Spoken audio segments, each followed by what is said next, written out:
நம்ம கோயம்புத்தூர் கோவை மாநகராட்சியில் ஒரு மாபெரும் தீ எங்கன்னா கோயம்புத்தூர் மாநகராட்சிக்கு உட்பட்ட வெள்ளலூர் குப்பக்கிடங்குல ஒரு 50 ஏக்கர் அளவில் குப்பக்கிடங்கு இருக்குது. அந்த குப்பக்கிடங்குல கடந்த ஏப்ரல் 6ஆம் தேதி தீப்பற்றி இருந்தது. இந்த தீப்பிடிச்சு எரிஞ்சது, அந்த குப்பைகளை அணைச்சது, இதெல்லாம் நமக்கு ஒரு பெரிய பிரச்சனை கிடையாது. இதில் என்ன ஒரு பெரிய பிரச்சனை அப்படின்னா, இந்த கோவை மாநகராட்சி என்ன பண்ணியிருக்குன்னா, இந்த குப்பை தீ அணைச்சிருப்பாங்கல்ல, இதில் வந்து ஒரு 600க்கும் மேற்பட்ட பேர் வந்து வேலை பார்த்துருக்காங்க. 3 ஷிஃப்ட் போட்டு இந்த குப்பையை பெரும் கஷ்டப்பட்டு அணைச்சிட்டாங்க. ஆனால் இருந்தாலும் ஒரு மாபெரும் ஊழல் அப்படிங்கிற மாதிரி ஒரு குற்றச்சாட்டை வச்சுருக்காங்க. இது உண்மையா பொய்யா என்னன்னு நம்ம விசாரித்து பார்த்ததுல என்ன ஊடகங்கள் வாயிலாக நம்ம தெரிஞ்சுக்கிட்டதில் என்னன்னா, கடந்த ஏப்ரல் 6ஆம் தேதி குப்பைக்கிடங்குல தீப்பிடிச்சது உண்மை. இது கடந்த 12 நாட்கள் போராடி இந்த தீயை அணைச்சிருக்காங்க. ஆனால் இந்த தீயை அணைச்சதுக்கு ஒரு வரவு செலவு கணக்கு ஒன்று தாக்கல் பண்ணியிருக்காங்க. அது என்ன தாக்கல்னா, கிட்டத்தட்ட 76 லட்சம் ரூபாய் இந்த தீயை அணைச்சதுக்கு நாங்கள் செலவு பண்ணியிருக்கோம் அப்படின்னு கோவை மாநகராட்சி சார்பில் வரவு செலவு தாக்கல் பண்ணியிருக்காங்க. இந்த இதில் இந்த மாமன்ற கூட்டத்தொடரில் அதிமுகவை சேர்ந்த பிரபாகரன் அவர்கள் இதுக்கு ஒரு கேள்வி எழுப்புறாரு. என்ன கேள்வி அப்படின்னா, பாமரனுக்கு கூட தெரியும் 76 லட்சம் ரூபாய் எப்படி நீங்கள் செலவழிச்சிங்க அப்படிங்கிற கேள்வி. அப்போ வந்து ஒரு மாமன்ற உறுப்பினர் அவருக்கு தெரியாதா? அவர் ஒரு கேள்வி எழுப்புறாரு. என்ன கேள்வி எழுப்புறாருன்னா, நீங்கள் இந்த 76 லட்சம் ரூபாய் செலவழிச்சுன்னு சொல்றீங்கல்ல, இது முழுக்க முழுக்க போய் மக்களோட வரிப்பணத்தை நீங்கள் ஒரு ஊழல் செய்றீங்க, இதெல்லாம் ஏற்க முடியாது அப்படிங்கிற ஒரு விவாதம் போய்கிட்டு இருக்குது. அப்போ அவங்க ஒரு கணக்கை வந்து தாக்கல் பண்ணுறாங்க. அதாவது 76 லட்சம் ரூபாய்க்கு நாங்கள் என்னென்ன வாங்கணும், என்னென்ன செலவு பண்ணோம் அப்படிங்கிற ஒரு பெரிய அறிக்கை மாதிரி தயார் பண்ணி கொடுத்துருக்காங்க. இந்த அறிக்கை கொடுத்ததுல என்னென்னு பார்த்தீங்கன்னா, ஒரு 27 லட்சம் ரூபாய்க்கு மட்டுமே சாப்பாடு ஐட்டம் மட்டும். சாப்பாடுன்னா டீ, காஃபி, டிஃபன், ஜூஸ், பழங்கள், இது போக இன்னும் மோர், இந்த மாதிரி. ஏன்னா வெயிலில் தீப்பிடிச்சு எரிஞ்சிட்டு இருக்கு இல்லையா, வெக்கையில் இருக்காங்க. அது ரொம்ப அவங்களுக்கு ஹீட் ஆகக்கூடாதுக்காக கொடுத்துருப்பாங்க போல. இருந்தாலும் நமக்கு என்ன தோணுதுன்னா, ஒரு 600 பேர் இது பண்ணாலும் 27 லட்சம் ரூபாய்க்கு செலவு பண்ணிட முடியும், அதுவும் சாப்பாட்டுக்கு மட்டும்.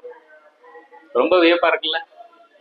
நாமெல்லாம் நினைச்சுக்கிட்டு இருக்கோம், ஐயா கலைஞர் கருணாநிதிக்கு அப்புறம் யாருமே விஞ்ஞான ஊழல் பண்ணலை அப்படின்னு இந்த ஆரம்பிச்சிட்டாங்கல்ல. திமுக ஆட்சியில் வேற என்னங்க நீங்க எதிர்பார்த்துட முடியும்? மக்களுக்கான ஒரு நல்லதை நீங்க எதிர்பார்த்துட முடியுமா?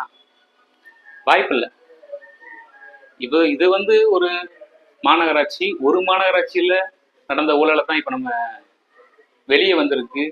இன்னும் பல மாநகராட்சிகளிலும் நகராட்சிகளிலும் ஊழல் நடந்துக்கிட்டு தான் இருக்குது. இதெல்லாம் எப்போ வெளிவரும்?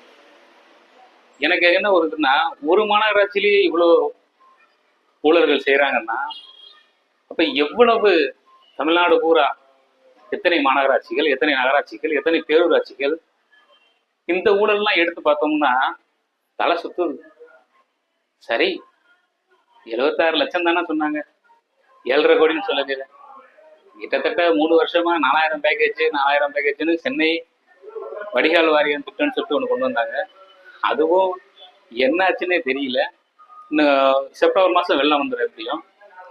அது இயற்கை பேரழிவு, நம்ம வந்துரும்னு சொல்றதை விட வரும் அப்படிங்கிறது தான் நிதர்சனமான உண்மை. ஏன்னா வருஷம் மழையும் பெய்யுது, வருஷம் மந்திரிகளும் வராங்க, வருஷம் நிவாரணமும் கொடுக்காங்க. ஆனால் இதுக்கு ஒரு நிரந்தர தீர்வு எந்த ஒரு அரசியலும் அரசியல்வாதிகளும் இதை கையில் எடுத்ததா இல்லவே இல்லை. அப்போ இங்கே என்ன நமக்கு தெரியுதுன்னா, ஒரு ஆட்சி அதிகாரத்தில் இருக்கிறவங்க என்ன தப்பு பண்ணாலும் யாருமே கேட்கக்கூடாது. இது ஒரு மாமன்ற உறுப்பினர் கேட்குறாரு இந்த கேள்வியை. நீங்க ஏன் இவ்வளவு செலவு பண்ணீங்க, இவ்வளவு இது பண்றீங்க அப்படின்னா, அதுக்கு பில்லு கட்டுறாங்க. டீ காஃபி குடிச்சோம், அது போக 76 லட்ச ரூபாய்க்கு என்னென்ன செலவுன்னு ஒரு பட்டியல் வெளியிட்டிருக்காங்க. அது என்னென்னா ஷூ வாங்கினது, கிரீஸ் வாங்கினது, தனியார் வாகனங்கள் மூலமா தண்ணீர் கொண்டு வந்தது, இது போக இன்னும் நிறைய செலவுகள், ஜேசிபி வாடகை, பொக்லைன் வாடகை, இப்படி எண்ணற்ற செலவுகளை நம்ம கோவை மாநகராட்சி சொல்லியிருக்காங்க.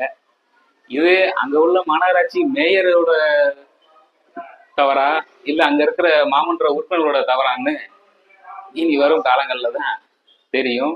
இப்ப வந்திருக்கிறது ஒரு மாநகராட்சி தப்பு தான். ஆனா இந்த திமுக ஆட்சியில இன்னும் என்னென்ன பார்க்க போறோம்னு தெரியல. நம்ம நினைச்சுக்கிட்டு இருக்கோம் கருணாநிதி ஐயா விஞ்ஞான ரீதியா ஊழல் பண்ணுவாங்கன்னு தெரியும். ஆனா அதை இத்தனை பேருக்கு சொல்லி கொடுத்துட்டு போவாங்கங்கிறது இப்பதானே தெரியுது. ஒரு இது எப்படி சொல்றதுன்னு தெரியல. சரி, எதுவா இருந்தாலும் சரி, தமிழக மக்கள் ஓட்டு போட்டு 40 சீட்டு கொடுத்துருக்காங்க.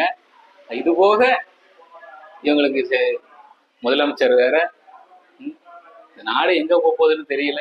இனி வரும் காலங்கள்ல மக்கள் ஒரு நல்ல முடிவை எடுக்கணும். ஏன்னா நம்ம என்ன கேட்குறோம், மக்களோட வரிப்பணம்ங்கிறது மக்களுக்கு முறையா செலவு செய்யப்படணும்.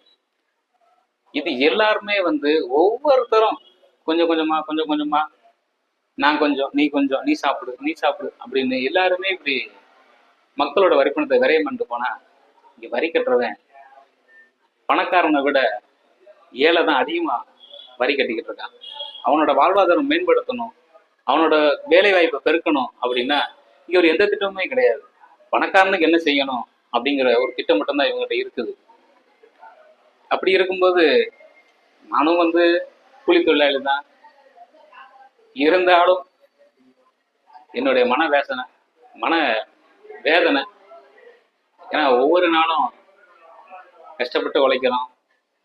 எங்களோட வரிப்பணத்துல தான் இந்த அரசு இயங்கிக்கிட்டு இருக்கு அப்படின்னு எல்லாருமே சொல்றாங்க. நானும் அர்த்தம் சொல்றேன்.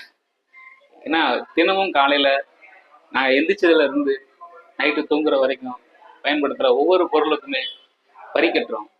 பணக்காரங்கள் 30% வரி கட்டுறாங்கன்னா நாங்க 60% வரி கட்டுறோம்.